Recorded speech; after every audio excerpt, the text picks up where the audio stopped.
Bonjour, nous sommes toujours lundi 25 novembre 2013, car d'autres vidéos ont été faites avant celle-ci.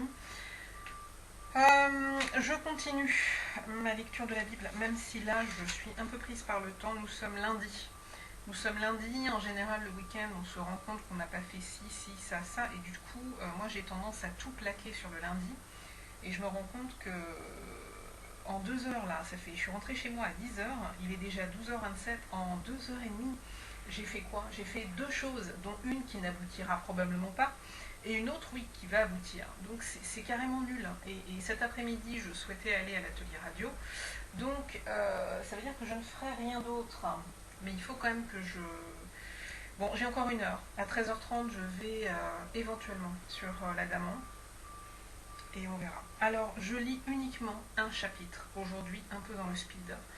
J'ai envie de dire pardon Seigneur, car ta parole ne devrait jamais, jamais être comme ça, mise après, ou un peu parce que trop du monde. Non, ça devrait être la priorité, vraiment. Donc, je ne sais pas. En tout cas, au minimum, chapitre 10 de la Genèse. Voici la postérité des fils de Noé, Sem, Cham et Japhet. Il leur naquit des fils après le déluge. Les fils de Japhet furent Gomer, Magog, Madai, Javan, Tubal, Méchec et Tiras. Les fils de Gomer, Ashkenaz, Riphat et Togarma. Les fils de Javan, Elisha, Tarsis, Kittim et Dodanim. C'est par eux qu'ont été peuplées les îles des nations selon leurs terres, selon la langue de chacun, selon leur famille, selon leur nation. Les fils de Cham furent Cush, Mitzraïm, Put ou Put, je ne sais pas, P-U-T-H, et Canaan. Les fils de Cush, Saba, Avila, Sapta, Raïma et Sabdeka. Les fils de Raïma, Séba et Dédan. Cush engendra aussi Nimrod. C'est lui qui commença à être puissant sur la terre. C'est lui qui commença à être puissant sur la terre. Il fut un vaillant chasseur devant l'Éternel. C'est pourquoi l'on dit, comme Nimrod, vaillant chasseur devant l'Éternel. Il régna d'abord sur Babel, Érec, Akkad et Calné, au pays de Shinéar. De ce pays-là sortit Assur. Il bâtit Ninive, Rehoboth-Ir, Kalash et Resen, entre Ninive et Kalash. C'est la grande ville. Mitzraïm engendra les Ludim, les Anamim,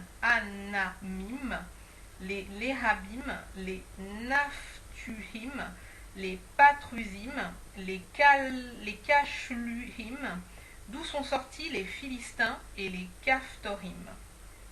Canaan engendra Sidon, son premier-né, et Heth, et les Jébusiens, les Amoréens, les Girgasiens, les Éviens, les Archiens, les Syriens, les Arvadiens, les Tsémariens, les Amatiens.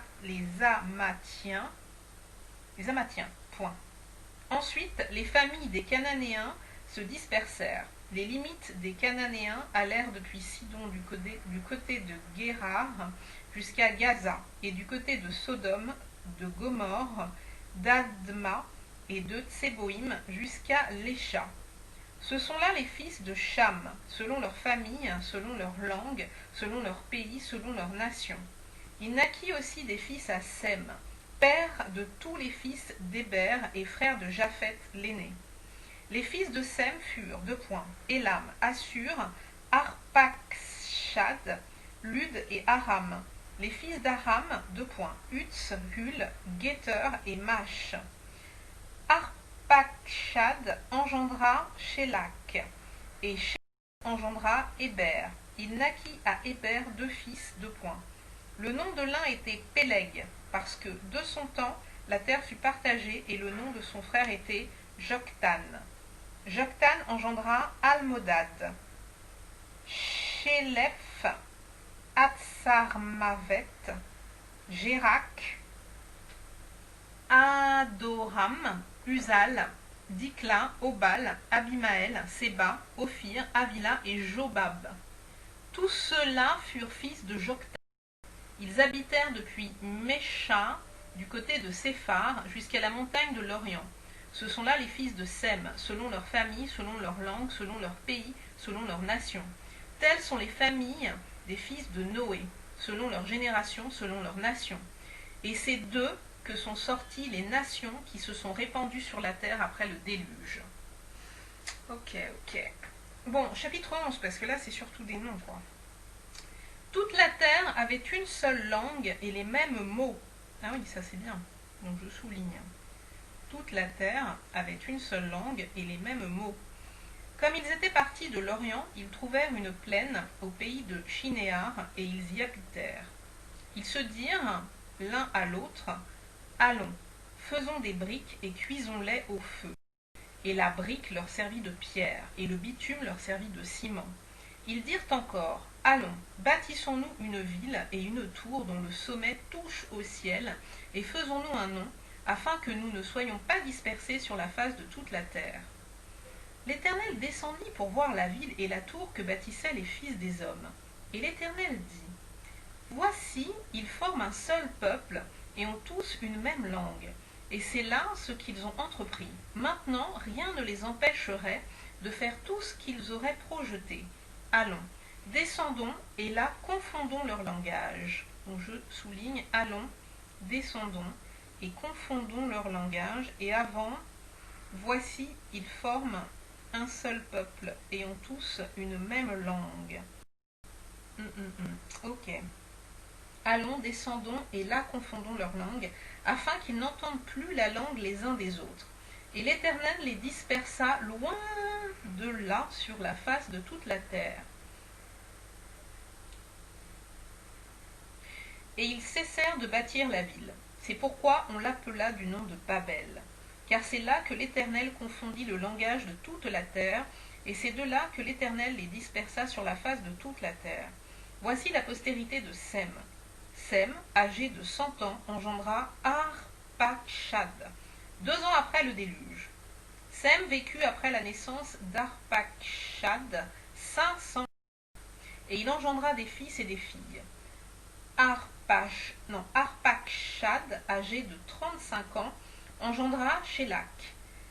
Arpachshad vécut après la naissance de Shélak 403 ans. 403. Et il engendra des fils et des filles. Shélak, âgé de 30 ans, engendra Héber. Shélak vécut après la naissance d'Héber 403 ans. Et il engendra des fils et des filles. Héber, âgé de 34 ans, engendra Péleg. Héber vécut après la naissance de Péleg 430 ans. Et il engendra des fils et des filles. Péleg, âgé de 30 ans, engendra Réu. Péleg vécut après la naissance de Réu 209 ans, et il engendra des fils et des filles. Réu, âgé de 32 ans, engendra Sérug. Réu vécut après la naissance de Sérug 207 ans, et il engendra des fils et des filles. Sérug, âgé de 30 ans, engendra Nachor. Sérug vécut après la naissance de Nachor 200 ans, et il engendra des fils et des filles. Nachor, âgé de 29 ans, engendra Térak. Nachor vécut après la naissance de Térak 119 ans, et il engendra des fils et des filles. Térak, âgé de 70 ans, engendra Abraham, Nachor et Haran. Voici la postérité de Téran. Non, voici la postérité de Térak. Térak engendra Abraham, Nachor et Haran. Haran engendra Lot. Et Haran mourut en présence de Térak, son père, au pays de sa naissance, à Ur, en Chaldée. Abraham et Nachor prirent des femmes. Le nom de la femme d'Abraham était Sarai, et le nom de la femme de Nachor était Milka, fille d'Haran, père de Milka et père de Jisca. Sarai était stérile. Elle n'avait point d'enfant.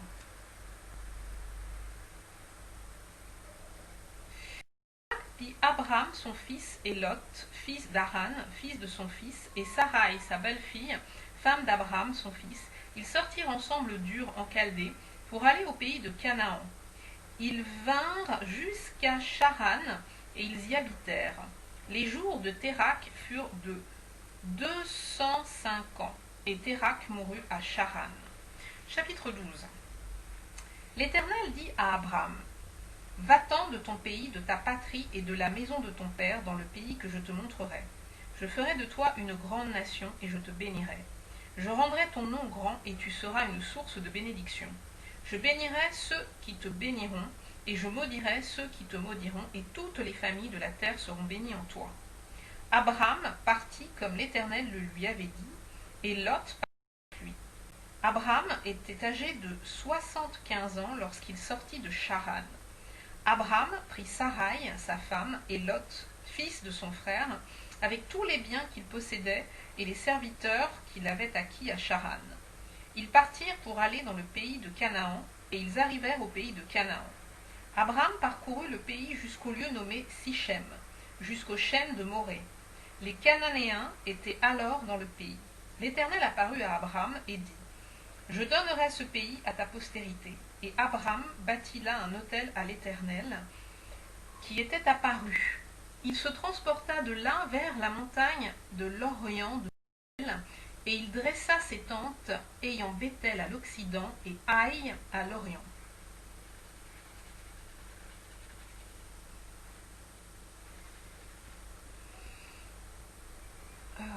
Il bâtit encore là un autel à l'Éternel, et il invoqua le nom de l'Éternel. Abraham continua ses marches en s'avançant vers le midi. Il y eut une famine dans le pays, et Abraham descendit en Égypte pour y séjourner, car la famine était grande dans le pays. Comme il était près d'entrer en Égypte, il dit à Sarai sa femme, Voici, je sais que tu es une femme belle et... Non. Voici, je sais que tu es une femme belle de figure. Quand les Égyptiens te verront, ils diront, et ils me tueront, et te laisseront la vie. Dis, je te prie que tu es ma sœur, afin que je sois bien traité à cause de toi, et que mon âme vive grâce à toi. Lorsqu'Abraham fut arrivé en Égypte, les Égyptiens virent que la femme était fort belle. Les grands de Pharaon la virent aussi, et la vantèrent à Pharaon, et la femme fut emmenée dans la maison de Pharaon. Il traita bien Abraham à cause d'elle, et Abraham reçut des brebis, des bœufs, des ânes, des serviteurs et des servantes, des ânesses et des chameaux. Mais l'Éternel frappa de grandes plaies Pharaon et sa maison au sujet de Sarai, femme d'Abraham. Alors Pharaon appela Abraham et dit, « Qu'est-ce que tu m'as fait? Pourquoi ne m'as-tu pas déclaré que c'est ta femme? Pourquoi as-tu dit, c'est ma sœur? Aussi l'ai-je prise pour ma femme. Maintenant, ta femme, prends-la et va-t'en. » Et Pharaon donna ordre à ses gens de le renvoyer, lui et sa femme, avec tout ce qui lui appartenait. Bien.